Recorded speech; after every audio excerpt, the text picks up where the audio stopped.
Hi guys, I'm Margie. I'm from Panama and I'm part of the IEP program here at Pierce College, and today I'm gonna show you how to make plantinta. It's an empanada, delicious. You can make it when you have friends at your house or your family. They're like a party empanadas. You can make them kind of big or kind of small if you want to. So where did they come from? I know them. I know that they come from our province of Colon. Um, they're made from ripe plantain. They're made from plantain. um, so the name, originally, it's called plantain tart, but back then we couldn't speak English, so we just say what we hear or what we thought they say, and we just hear plantinta. So for us, it's plantinta. The recipe of today, I took it from a well-known, well-known Panamanian chef. Here, this is the book, Charlie Collins. I love him. I love his recipes. So I thought, why not show you his recipe? If you try it and you don't like it, that's fine.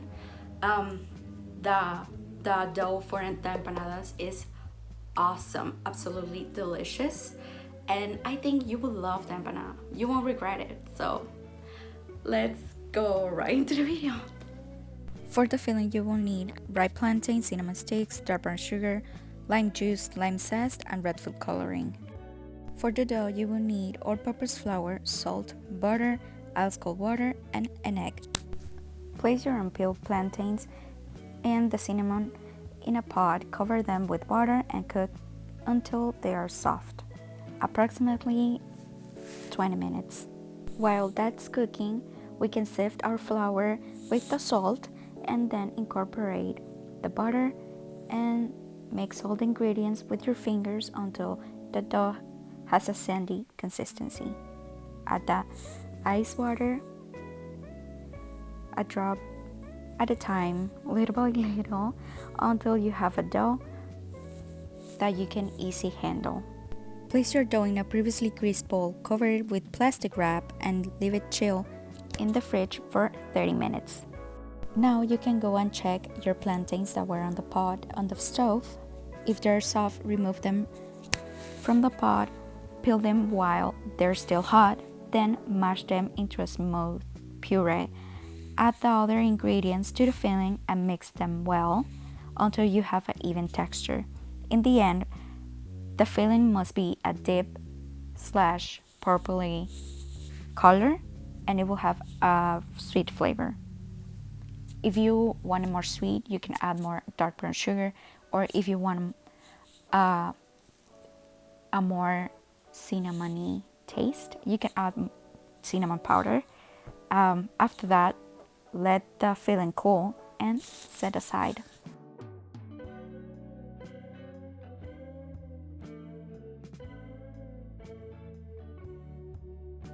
After the 30 minutes that your dough was resting on the fridge, flour the work surface and roll out the dough with a rolling pin until it's about 1/4 inch thick. Make sure it's all even. Cut the dough into 4-inch circles.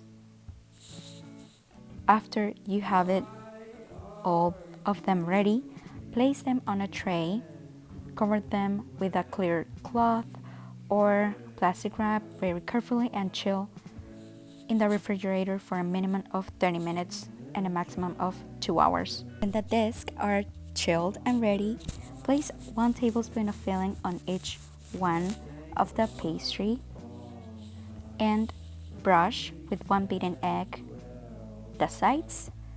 Very carefully fold, and with a fork press all the sides and one on the top, so you will let the air escape.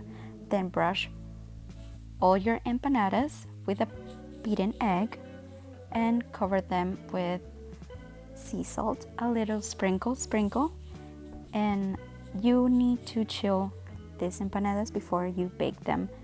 Chill them for 30 minutes approximately before baking them.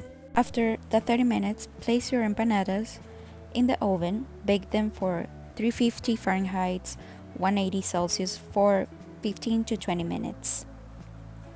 And they will be ready. Don't forget to serve them hot.